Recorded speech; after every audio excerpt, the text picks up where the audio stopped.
ऐसे प्राइमरी कक्षा है, 5वीं कक्षा पढ़ ली, ये कंप्लीट पढ़ाई नहीं हुई, ये प्रथम स्टेज है उसकी। तो ये समझो जैसे फर्स्ट एड होती है, तो भगवान शिव ने पार्वती जी को मंत्र सुनाने शुरू किए। अब दोनों पुण्यात्मा थे, युगों युगों की भक्ति युक्त थे, अंतःकरण निर्मल था, सोच अच्छी थी। भगवान शिव बताने लगे कि मूल कमल में गणेश जी है। हमारे शरीर में जो बैकबोन है, रीढ़ की हड्डी, ये यहाँ से प्रारंभ होती है और नीचे गुदा के पास तक चली जाता है, डंडा सा। इसके अंदर की साइड में जहाँ ये समाप्त होती है, उससे 2 उंगल ऊपर गणेश जी का मूल कमल बोला है, इसको मूल चक्र बता के वहाँ पर मूल कमल है, उसमें गणेश जी का चैनल है। इसको चैनल समझो, ये शरीर टीवी है और इसके अंदर ये कमल, ये चैनल है। जैसे कोई कार्यक्रम हो कहीं रहा है, रिले कहीं से हो रहा है, देख हम टीवी पर रहे हैं, जौन सा चैनल ऑन कर लिया उसी पर देख लेते हैं। तो ये चैनल समझो हमारे शरीर में बने हुए कमल चक्र। लेकिन ये जो चक्र हैं, जो ये टीवी चैनल हैं, ये तो भौतिक हैं। ये शरीर के अंदर भी भौतिक होते हुए भी आध्यात्मिक सिस्टम से चलते हैं। ये इतना अंतर है। तो उसका बताया कि इसका किलियम नाम है। उसके बाद बताया कि उसके ऊपर 2 उंगल ऊपर एक स्वाधिष्ठान चक्र है, जिसको संतों ने स्वाद चक्र कहा है। और इसके अंदर सावित्री और ब्रह्मा जी का ये चैनल है, यानी उनके लोक में जो कुछ भी हो रहा है उसका कनेक्शन इस चैनल से है, इस कमल से है। और इसका ओम मंत्र है। फिर बताया कि इससे ऊपर नाभि, सुंडी जिसको बोले, नाभि के पीछे रीढ़ की हड्डी के ही चिपका हुआ एक कमल है, जिसको नाभि कमल चक्र बोलते हैं। मूल कमल है, उसमें गणेश जी से संबंध है और उसकी 4 पंखुड़ियां हैं। सावित्री ब्रह्मा वाला दूसरा चक्र है, नीचे से उसकी 6 पंखुड़ियां जैसी, पत्तियों जैसी आकार की अंतड़ियां हैं, बहुत जैसे निशान से। फिर नाभि कमल है, इसकी 8 पंखुड़ियां हैं। लक्ष्मी और भगवान विष्णु का ये कमल है, उनके लोक से इसका कनेक्शन है, जहाँ भगवान विष्णु अपने विष्णु लोक में रहते हैं। उसके बाद हृदय कमल है, ये दोनों सतन हैं, इनके ठीक मध्य में, यहाँ पर और बैक साइड में, इसके बैक में और रीढ़ की हड्डी के अंदर की तरफ, ये इसको हृदय कमल कहते हैं। इसमें शिव और पार्वती का वास है, ये शिव का लोक है। और इसका मंत्र सोहम मंत्र है। इसकी 12 पंखुड़ियां हैं, पत्तियां हैं कमल जैसी, ऐसे निशान से बने हुए पूरे इस रीढ़ की हड्डी के अंदर की तरफ, मांस के ऊपर ऐसे चिपके हुए निशान से नजर आते हैं।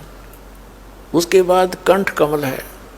इस कंठ कमल में श्री देवी के उस लोक का कनेक्शन है, ये उस देवी का कमल है। इसकी 16 पंखुड़ियां हैं, इसका श्रीयम नाम है। इसकी विधि क्या है वो दास बताएगा, कैसे सिमरन करना, ये तो आपको क्लियर किया है कि ये मंत्र हैं, वो 5 मंत्र।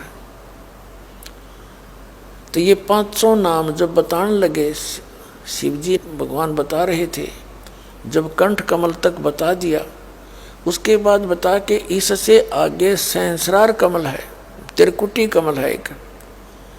उसके बाद फिर सहस्रार कमल है, 1000 पंखुड़ी का। त्रिकुटी कमल पर जो है वो केवल 2 पंखुड़ी का कमल है।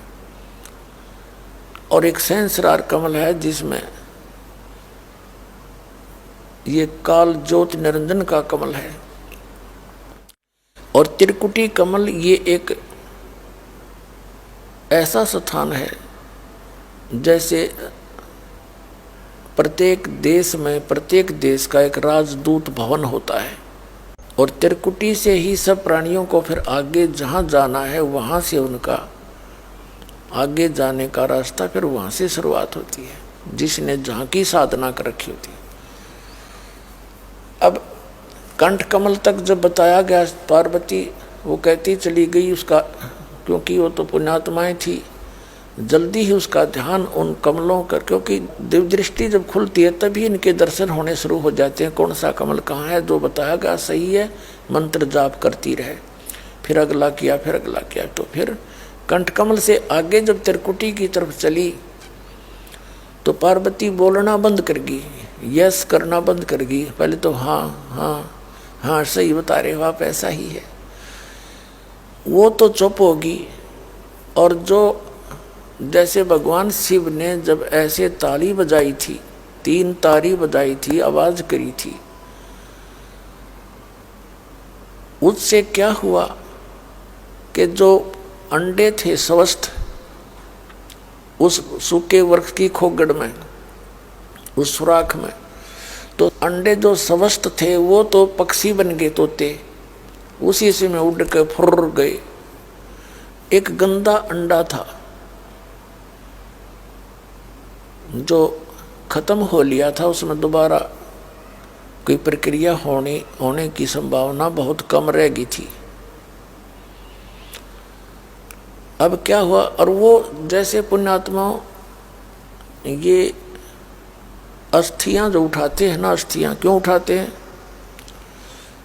इन अज्ञानियों को ज्ञान तो था नहीं, अपने डले डुआन तो मतलब था। अब जैसे हम इस बॉडी में रहते हैं, शरीर में, तो इससे इस जीव का एक विशेष लगाव होता है। जैसे हम किसी किराए पर मकान पर रहते हैं ना, और उसको कोई खाली करा लेता है, कई दिन याद आवे वो कमरे, करना तो पड़ता है, मजबूरी है। तो और ये तो हम अपना मान रहे इसको, इसकी मृत्यु के उपरांत कुल के लोग तो इसको फूंक फाक देते हैं, इसका नामो निशान मिटा देते हैं, और वो जाता है ऊपर अपना कर्म का अकाउंट करा के फिर उसको वापस भेज देते हैं, क्योंकि 13 दिन में इसका सारा प्रोसेस पूरा हो लिया। तपस्या पे भी जा लेता है, वहाँ भी कष्ट उठा लेता है, फिर अन्य सब अकाउंट करा के इसको जो भी अगला जीवन मिलना है वो मिल जाता है, इसको वापस पटक दिया जाता है। तो जब ये वापस वहाँ आता है उस क्षेत्र में, ये कहाँ जाता है, घर पे आता है। घर से पता लगता है कि तेरे शरीर को कहाँ शमशान घाट पर फूका होगा, वहाँ जाता है। तो वहाँ इसने एक हड्डी भी मिल जाती है ना अपने उस शरीर की, उसका चिपक जाता है, या मेरी है। वहाँ से फिर ये सेवड़े टाइप के जो जंतर मंत्र करनी है नकमी आत्मा, ये उन हड्डियों को उठा ले जाते हैं, और वो भूत साथ चला जाता है वो प्राणी। फिर उसको वो अपने जंतर मंत्र से काबू करके उसका दुरुपयोग करते रहते हैं। तो अस्थियां उठाने का ये सिस्टम इन नकलियों ने शुरू करवाया, नकली गुरुओं ने, क्योंकि पहले तो साधना गलत करवाई। जिससे भूत तो बनना ही था, उन्हें भी पता था कि भूत बने का होगा, और फिर उनने तो समाधान कराऊँ फलाने में मेरा बाबू बोल रहा था, पिताजी बोल रहे हैं, फिर वो जंतर मंत्र करें जावें, ये बोले जाओ पिताजी, तो हो दिया काम उसका खराब सारा। तो इसलिए इन्होंने एक विकल्प खोजा कि इन सभी अस्थियों को उठा के ऐसे गहरे जल में डालो, बह जाओ, पता ही ना लगे कित गैर कित नहीं। और ये भूत यहाँ से भाग जा उस अपनी अस्थियों की तलाश में। तो वो देखते जाते हैं कहाँ कहाँ गए, उनको पता लग जाता है एक दूसरे भूत तक, तेरी हड्डी वहाँ ले गए, तो वहाँ तक जाता है ये जहाँ तक वो अस्थियाँ गई हैं। या तो वो ऐसे पकड़ा जाता अस्थि होगी तो नहीं, फिर वो वापस आ जाता वहीं पर जहाँ ये पहले रहा करता, वहीं आशा जहाँ आशा था वासा हुई। तो इस प्रकार वो भूत, ये अस्थियां उठाने की प्रक्रिया या यूं सेलेक्ट की गई थी। लेकिन जब हम ऐसी भक्ति देंगे, अब वो अस्थि डालते क्या मुक्ति होगी उसकी, और के वो घर छोड़ कर चलेगा, सबके घर बैठे हैं भूत उनके परिवार के। तो गलत साधना करने से जितने वर्तमान में प्राणी है ना मनुष्य, इनसे कम से कम भी 20 गुना भूत हैं, प्रेत प्राणी सबके घर के वो सदस्य ने धक्के खाते फिर रहे, और सारे तंत्र मंत्र करा लिए, श्राद्ध भी कटवा लिए, फलाना भी कर दिया। अपने आत्मा जिस घर में या भक्ति प्रवेश हो जाएगी परमात्मा की, आपके वो पूर्वज भी वहीं पर हैं, वो धक्के खा रहे हैं बेचारे, लेकिन इस भक्ति के मंत्र के मिलने से वो आपको कोई हानि नहीं कर सकते किसी प्रकार की, और उनका उद्धार शुरू हो जाएगा, क्योंकि वो प्राणी है। अब इस मंत्र का जिस घर में जाप होगा और ये आरती नित्यनेम रामायणी डेली होगी, तो उन प्रेतों पर भी असर होगा, वो भी जीव हैं और उनका भी कल्याण होगा। अब कैसे होगा, अब इस स्टोरी से क्लियर हो जाएगा परमात्मा की इस कथा से।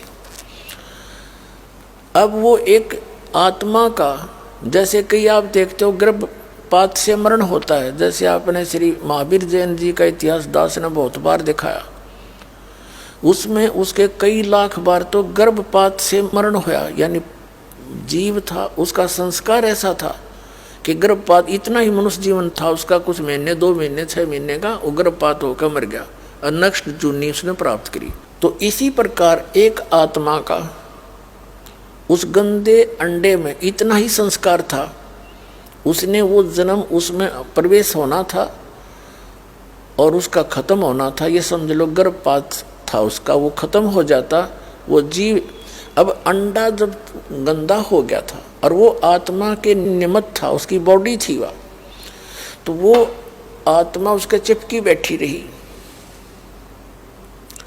उसका चिपकी बैठी रही, मेरा है मेरा है। अब जब भगवान शिव जी ये मंत्र सुना रहा था, वो अंडा स्वस्थ हो गया और वो तोता बन गया, फूट भी गया, बच्चा भी बन गया। और बच्चा बन के पार्वती तो समाधिस्थ होगी, उसने बोलना बंद कर दिया जब इससे ऊपर चली गई,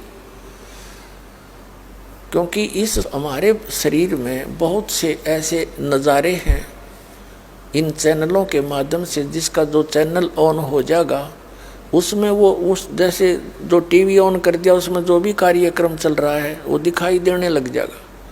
तो पार्वती का चैनल ऑन हो गया, वो उस चैनल में घुस गई, उसमें देखो जाओगे क्या हो रहा है, कोई झरने बह रहे हैं, कोई डांस हो रहे हैं, फिल्म सी चल पड़ती है। तो नीचे की सुनना बंद हो गया उसने, उसकी आत्मा आगे को चली गई और वो तोते का बच्चा बन के गंदे अंडे से निकल कर लगा करने हूँ। अब भगवान शंकर ने देखा पार्वती तो बोल नहीं रही, मैं पूछ रहा हूँ सुना है कि नहीं सुनती, तो आवाज कहाँ से आई? तो उसने देखा, तोते की तरफ देखा, खोगड़ की तरफ, वो तोता जो है फुर्रते ही निकल के भाग गया। अब भगवान शिव ने सोचा इस नालायक ने मेरा मंत्र चुरा लिया, ये जब मनुष्य शरीर में होगा तो इस मंत्र को ये आगे किसी को देगा, अधिकारी यो है नहीं, नाश करेगा। तो भगवान शिव ने सोचा इस तोते न मार दूं। पार्वती तो वहां बैठी है, भगवान शिव जी उसके पीछे पीछे चल पड़ा, उड़ के सीधी तय। जान गया वो तोता भी एक बात बिगड़ेगी, बहुत स्पीड से बाज लिया। वेद व्यास जी ऋषि की पत्नी ने जमाई ली कुदरती, वहाँ शरीर छोड़ के तोते आला उसके मुंह के अंदर से अंदर प्रवेश कर गया पेट में। समय आने पर वहीं से उसने गर्भ धारण कर लिया और बच्चे का वहाँ शरीर उसको मिल गया, ऐसा कोई संस्कार बन गया उसका। अपना आत्माओं देखो, अब इस मंत्र के देने का अधिकारी उस समय शिव ही था, और शिव ने जो दान किया अपनी पत्नी से उसका तो असर होया और गंदे अंडे से तोता बन गया। वो आत्मा भी चार्ज होगी उस मंत्र से और उसको मनुष्य शरीर मिला। अब इससे बहुत से कंसेप्ट यानी शंकाएं बहुत सी समाधान हो जाएंगी। ध्यान से सुनते रहना। अब उसके गर्भ में जब समय आने पर वो अंदर था ही, और फिर उसको बॉडी बनने लगी जब उसमें प्रवेश कर गया, बच्चे का शरीर उसको मिल गया। लेकिन उसको इतनी चेतना रही कि बाहर जाते ही हमारे ऊपर एक बहुत ज़बरदस्त प्रभाव बन जाता तीनों गुणों का, और बाहर जाकर हम उद्देश्य भूल जाते हैं। मनुष्य जीवन किस लिए मिला था? इसका उद्देश्य केवल आत्म कल्याण के लिए है। बाकी तो हम वैसे जैसे संतान और उत्पत्ति हमारे संस्कार हैं। थोड़ा बहुत झोंपड़ी मकान बना लेना आवश्यकता है, रोजी रोटी के लिए पेट के लिए कार्य करना ये भी आवश्यकता है, लेकिन मूल उद्देश्य क्या है? केवल परमात्मा की सत साधना और मोक्ष कराना है।